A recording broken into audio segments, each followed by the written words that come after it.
The following program has been provided by the Pacifica Radio Archives Preservation and Access Project. For more information, call 1-800-735-0230 or log on to pacificaradioarchives.org.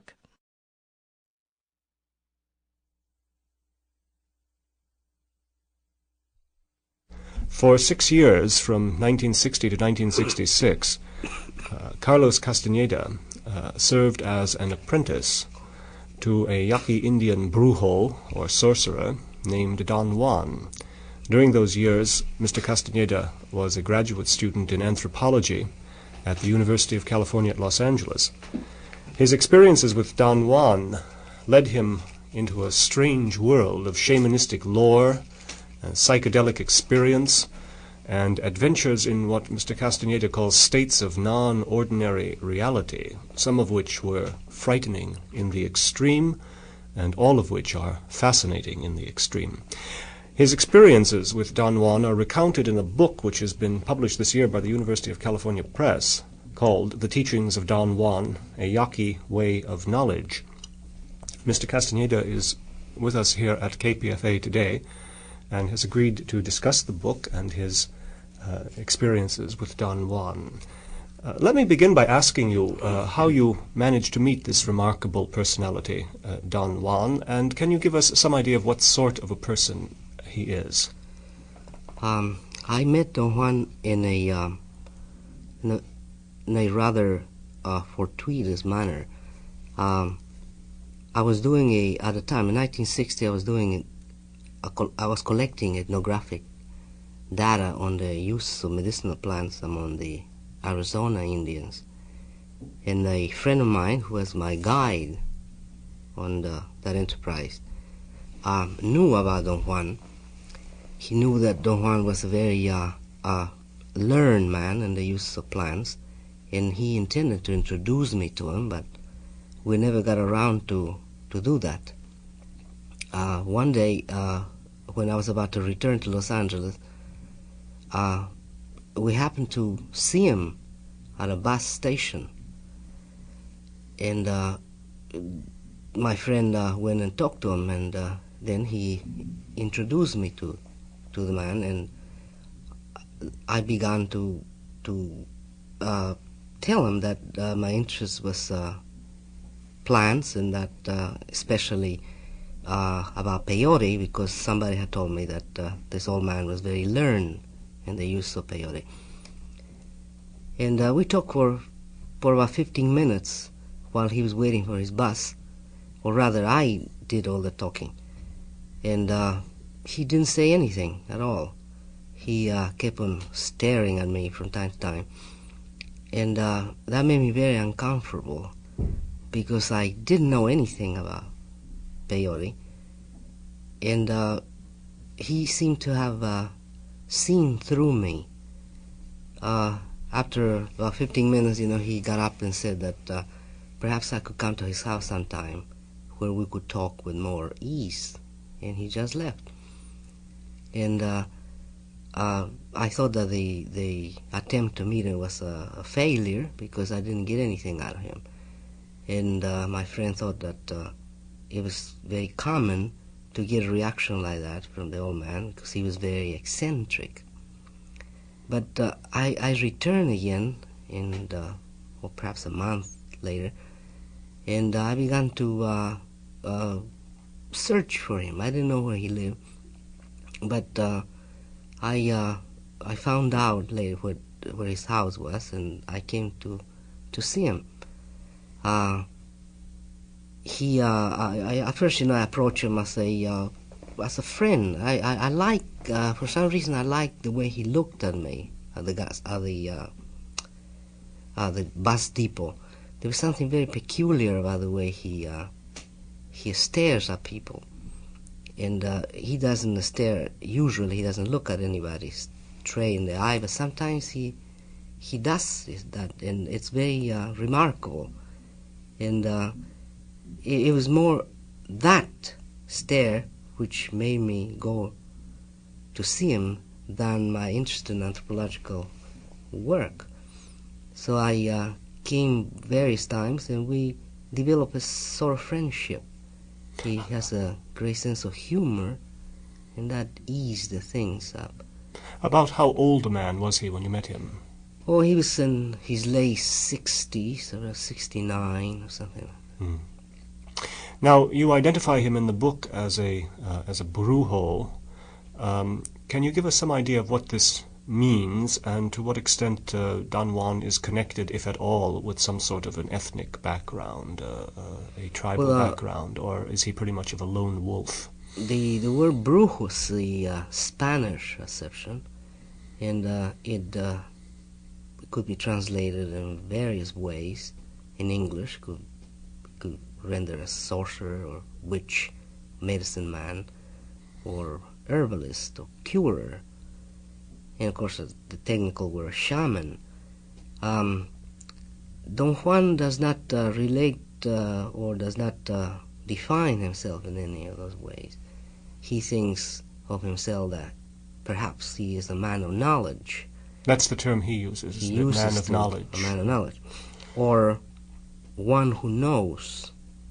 He uses that interchangeably.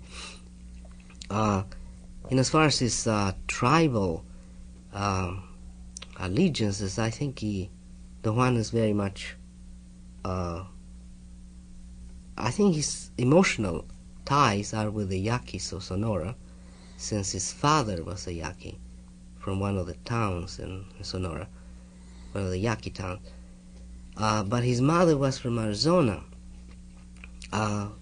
Thus he has sort of a divided origin, which makes him very much a marginal man. Then at the present, he has family in Sonora, but he doesn't live there. He lives there part of the time, perhaps. Does he have any formal livelihood? How does he earn his way in the world? I wouldn't be able to discuss that. Rather, I don't think that I could at the moment. Now, one point I'd like to clear up. It's something that I wondered about as I read the book. The book consists in large part of recordings of your own experiences in using the herbs and mushrooms and so on, and that Don Juan introduced you to, and then long conversations with Don Juan. How were you able, just as a technical problem, how were you able to keep track of your experiences over such a long period of time? How were you able to record all of this? It seems difficult, but since one of the items of the learning process is a recapitulation of whatever you experience, in order to remember everything that happened, I had to make mental notes of all the steps, of all the things that I saw, all the events that occurred during the states of, let's say, expanded consciousness or whatever. And then it was easy to translate them into writing after, because I had them all meticulously filed, sort of, and in my mind. That's as the experience itself goes. But then the questions and answers, I simply wrote them down. Oh, you were able to take notes while you were... Not at the very beginning of our relation, you see. I never took any notes. I took notes in a covert manner. I had a pad of paper inside my pockets, my big pockets of my jacket, and I used to write inside my pockets. It's the technique, that ethnographers use sometimes, to take covert notes. And then, of course, you have to work very hard to decipher what you have written. Yes. But it has to be done very quickly, very fast. As soon as you have time, you cannot postpone anything. You cannot let it go for the next day or something, because you lose everything. Since I think I work compulsively, I was capable of writing down everything that took place very, very shortly after the events themselves. I must say that many of the dialogues are extremely fascinating documents. Don Juan, as you record his remarks, has a certain amount of eloquence and imagination. Well, one say it's very. He's very artful with the use of words, and he thinks of himself as a talker, although he doesn't like to talk. But he thinks that talking is his predilection, as other men of knowledge have other predilections, like movement, balance. His is talking. Thus it was my good fortune to find a man that would have the same predilection that I have. Now, one of the things that's most impressive about the book is the remarkable chances that you seem to have taken under Don Juan's tutelage. That is, he introduced you to various chemical substances, some of which clearly, I suppose, could have been fatal if they had not been used carefully. How did you manage to work up sufficient trust in this man to down all of the concoctions that he put before you? The way the book's presented, it seems to heighten some sort of dramatic sequence, which is, I'm afraid, not true in real life. There are enormous gaps in between in which ordinary things took place that are not included. I didn't include it in the book because they did not pertain to the system I wanted to portray. So I just simply took them away, you see, and that means that the gaps between those very height states, whatever it is, since they are removed, it seems that it's a continuous crescendo, this kind of sequence leading to a very dramatic solution. But in real life, it was a very simple matter because it took years in between, it took months passed in between them, and in the meantime we did all kinds of things. We even went out hunting. He told me how to trap things. He said traps were very old ways of setting out traps, and how to catch rattlesnakes, and he told me how to prepare rattlesnakes, in fact. And so that eases up, you see, the distrust or the fear. I see. So there was a chance for you to build up a tremendous amount of confidence in this. Yes, man. We spent a lot of time together, and then he never told me what he was going to do, anyways. And by the time I realized, I was already too deep into the event to turn back.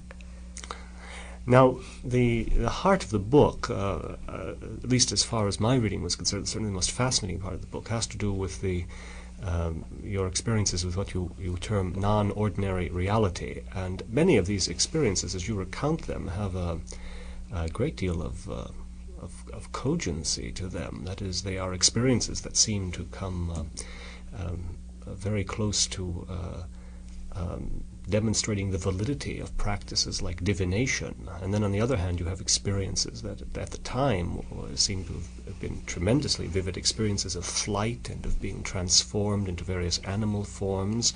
And often you suggest a sense of some ultimate revelation taking place. What sense do you make of these experiences now as you look back on them all? What seems to have been valid about them, and how was Don Juan, do you feel, able to seem to control or predict what these experiences would be? Well, and as far as making sense out of them, I think as an anthropologist, I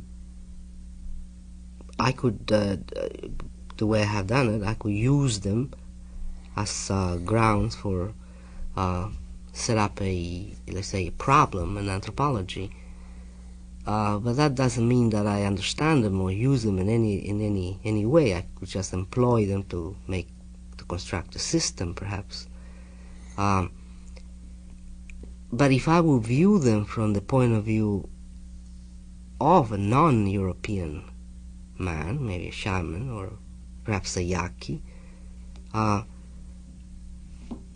think the experiences are, or they are designed to produce the the knowledge that reality of consensus is only a very small segment of the total range of what we could feel as real.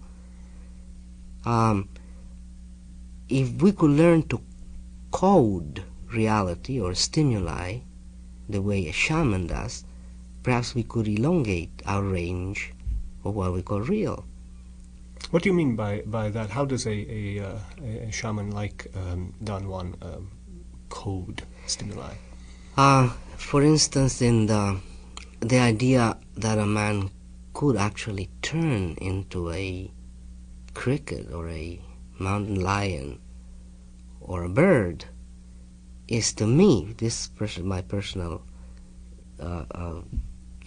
conclusion, it's a way of intaking a stimuli and readapting it. I suppose the stimuli is there. Anybody who would take an hallucinogenic plant or a chemical produced in the laboratory, I think would experience more or less the same distortion, in quotes, because distortion of reality. But the shamans, I think, have learned through usage and in thousands of years, perhaps, of practice, they have learned to reclassify the stimuli and code it in a different way. The only way we have to code it is as hallucination, madness. That's our system of codification. Mm-hmm. We cannot conceive that one could turn into a crow, for instance. This was your experience yes, under Don Juan's tutelage. I cannot, as a European, I refuse to believe that one could do it. Mm-hmm. You see that. But it was a tremendously vivid experience when you had it. Well, it was. I could say, it was real. Mm-hmm. That's my only way of describing it. But now to see that thing's over, if I will be allowed to analyze it, I think what he was trying to do was to teach me another way of coding reality, another way of putting it into a propitious frame that could again turn into a different interpretation. I thought the passage in the book where these very different orientations toward reality that you had and Don Juan had, the point at which it came through, at least most clearly to me, was the point in which you questioned him about your own experience of apparent flight. And you finally came around to asking if you had been chained to a rock, would you still, would Don Juan still feel that you had flown? And his answer was, in that case, you would have flown with the chain and the rock. Yeah. He alludes, that I think what he meant to say is that one never really changes. You see, as a European, my mind is set, my cognitive units are set in the sense I would admit only a total change. For me to change would mean that a person mutates totally into a bird, and that's the only way I could understand it. But I think what he means is something else, something much more sophisticated than that. My system is very rudimentary, I see. It's not, it lacks the sophistication that Don Juan has. But I cannot pinpoint, actually, what he means by things. What he means that one never changes, really. There's something else, another processes taking place. It is difficult to focus on this. I think I remember Don Juan's line was, "You flew as a man flies," but he insisted that you flew. Yes. Yeah. There's another remarkable statement he makes, and it is in a discussion of the reality of the episode. He says, "That is all there is in reality, what you felt." Mm-hmm. Yes. Mm-hmm. Yeah. He this Don Juan is a very sophisticated thinker. Really, it's not easy to come to grips with him. You see, I had tried various times, to sort of wrestle with him intellectually, and he always he always comes the victor. He's very artful, and he posed once the idea to me that the whole of the totality of the universe it's just perception, and it's how we perceive things, and there are no facts, only interpretations, and those are nearly. I'm nearly quoting him, paraphrasing him as close as I can, and perhaps he's right in that sense, or not perhaps I think he's right in that sense. Is the facts are nothing else but interpretations that our brain makes of stimuli. So if that's such, whatever I felt was, of course, the important thing. Well, now one of the aspects of what we normally call reality that seems most important to us is that of coherence or consistency from experience to experience. And I was impressed by the fact that the experiences you had under peyote seem to have in your recordings a remarkable coherence from experience to experience. I'd like to question you about this. There is an image that appeared in the experiences which you call mescalito, and it seems as if this image appears again and again with great consistency, that the general sense of the experience, the sound of it, the feel of it is very much the same from time to time. Am I accurate in saying? Yes, very, very much. Well, how do you make sense of that fact? Well, it's either that I had two interpretations. Mine would be that it's product of the indoctrination I went through, those long periods of discussions and where instruction was given. Well, now, did Don Juan ever tell you how mescalito was to look? No, not look. Once I constructed, I think, the composite in my mind, the idea that it was a homogeneous and totally a protector and a very sturdy deity may have helped me to maintain that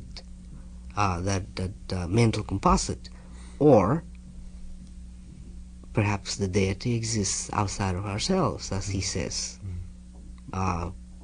completely outside of me as a man, as a feeler, and all it does is manifest itself. Now, I thought your description of this image of mescalito was very vivid and very impressive. Do you think you could possibly, just to draw out one aspect of the book, describe what this figure seemed like to you? Oh, well, it was truly an anthropomorphic composite. It was not truly a man, but it looked like a cricket, and it was very very large. Perhaps larger than a man, and it looked somehow like the surface of the cactus, the peyote cactus, and that was the top.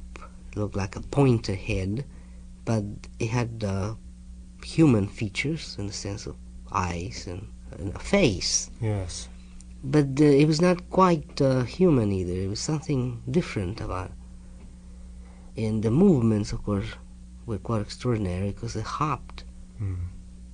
Now, when you described this experience to Don Juan, how did he deal with it? Was this the right image? Or no, he didn't care at all about my description of the form. He was not interested at all. I never told him what the form. He discarded it all. I wrote it down because it was quite remarkable for me as the man who experienced it. It was just extraordinary. It was truly a shocking experience. Thus I record everything that I experienced, but insofar as telling him, he didn't want to hear about it. He said that it was unimportant. All he wanted to hear was whether how close he let me come in this anthropomorphic composite. At the time I saw it, let me come very close. I nearly touched him. And that, in Don Juan's system, I suppose, was a very good turn. And he was interested in knowing whether I was frightened or not. And I was very frightened. But insofar as the form, he never made any comment, or he didn't even show any interest in. I'd like to ask about one particular set of experiences. We don't have to go into them in detail here. I think we might simply tempt the listeners to look at the book and read the actual details of the experience. But your final experience with Don Juan is one of extreme fearfulness. Why do you think he led you into this final situation, at least final in your relationship with him, in which, I mean, he very literally seemed to scare the hell out of you? Why? What was the purpose of that? It seemed almost, as you recorded, it seemed at points almost deliberate cruelty. What do you think he was up to when he did that? When he had, previous to that last experience, during, or right before it, he taught me some position that it's proper of shamans to adopt at moments of great crisis, the time of their death, perhaps. It's a form that they would adopt, and it's something that they would use. It's a sort of validation. It's the signature, let's say, that, or they prove that they have been men. Before they die, they will face their death and do this dancing, and then they will yell at death and die. And I asked them one, what would be so important? What, since we all going to die, what difference does it make whether we dance or we cry or we scream or yell or run? And he felt, that the question was very stupid, because by having a form, a man could validate his existence. He could really reaffirm that he was a man, because essentially that's all we have. The rest is unimportant.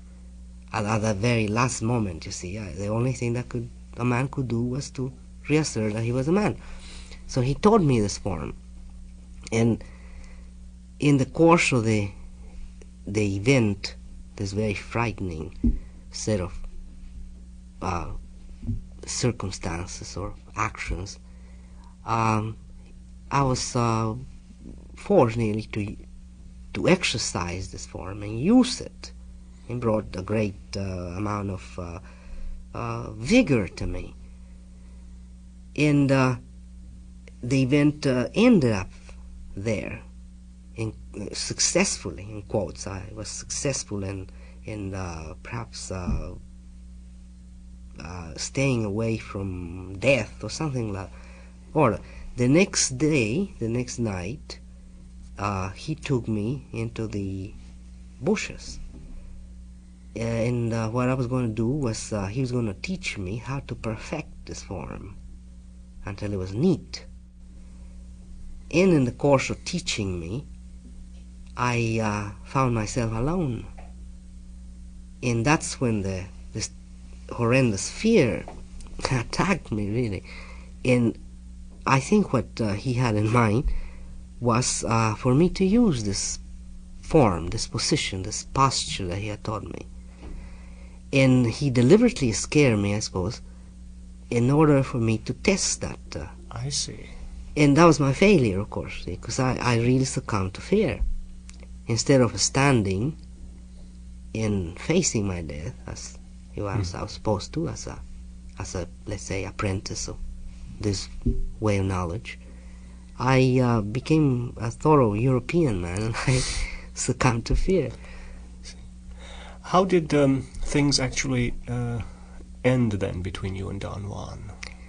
They ended that night. I think I suffered a total ego collapse because the fear was just too great for my resources, and it took hours to pull me back.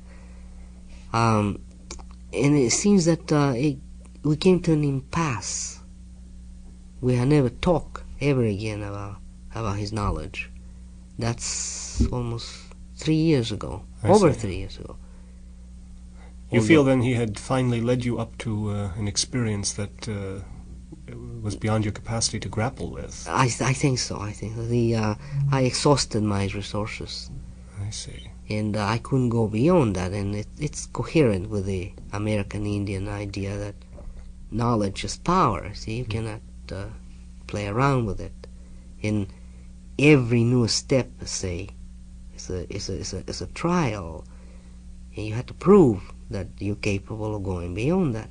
I see. So that was my end. Yes, and yet over the 6-year period, Don Juan led you through a great number of terribly trying and difficult experiences. Yeah, I should say I would. But he does not think that I have that I'm finished by some, I don't know, for some strange reason. He has never acted as though I'm through. He always thinks that this is a period of clarification. Did he ever make it really clear to you what it was about you that led him to select you for this vigorous process? Guides his acts by indications, by omens. If he sees something that is extraordinary, some event that he cannot incorporate into his possibly his categorization scheme, if it doesn't fit in it, he calls it a portentous event or an extraordinary event, and he considers that to be an omen. When I first took that cactus, Fort Williams, the peyote, I played with a dog. It was a very remarkable experience in which this dog and I understood each other very well. And that was interpreted by Don Juan as an omen that the deity Mezcalito, peyote, had played with me, which was an event that he had never witnessed in his life. Nobody has ever, in his knowledge, nobody has ever played with the deity, he told me. Thus, it was extraordinary, and something was pointing me out, and he interpreted us that I was the right person to transmit his knowledge, or part of it, or whatever. Well, now, after spending 6 years in apprenticeship to Don Juan, may I ask, what difference this great adventure has made to you personally? Well, he has certainly has given me a different outlook in life. It's enlarged my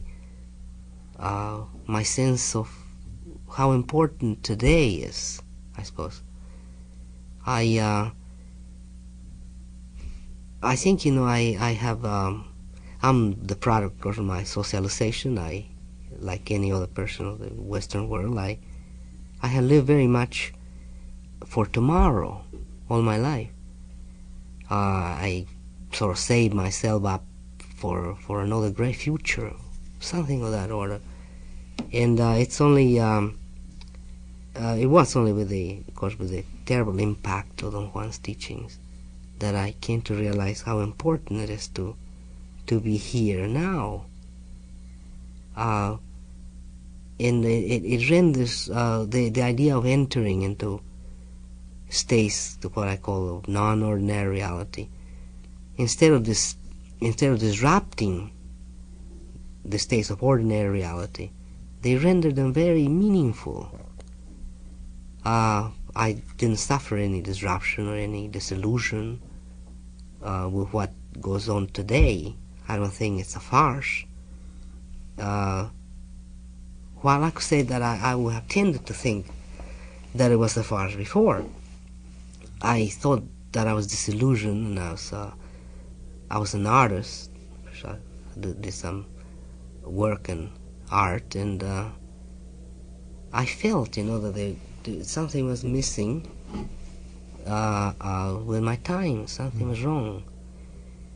But as I see it, there's nothing wrong today. I cannot conceive what's wrong anymore, because it was vague to begin with. I never thought exactly what was wrong. But I alluded that it was a great area, that it was better than today. And I think that has been dispelled completely. I see. Do you have any plans of ever seeking out Don Juan again? No, I see him as a friend. I see him all the time. You still do? Yes, I do. I'm with him. I have been with him lots of times since the last experience I narrate in the book. But as far as seeking his teachings, I don't think I would. I sincerely think that I don't have the mechanics. One final question. You make a heroic effort in the book to make sense of Don Juan's worldview.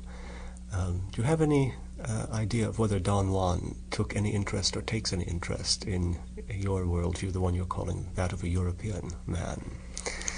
Well, no, I think he's versed. Don Juan's very versed in what we, the Europeans, stand for. He's not handicapped in that sense. He makes use. He's a warrior, and he makes use of his... he sets his life as a strategic game, and he makes use of everything that he can. He's very versed in that. My effort to make sense of his world is... it's my own way of, let's say, paying back to him for this grand opportunity. I think if I don't make the effort to render his world as a coherent phenomena, he'll go by the way he has for hundreds of years as a nonsensical activity. When it is not nonsensical, it's not fraudulent, it's a very serious endeavor. Yes. Well, the outcome of your experiences with Don Juan is a really fascinating book. After reading it myself, I can certainly recommend it to the Pacifica audience. It is an adventure in a very different world than we ordinarily live in. I'd like to thank you, Mr. Castaneda, for making this time available to talk about the book and about your adventures. This is Theodore Rozak. Thank you.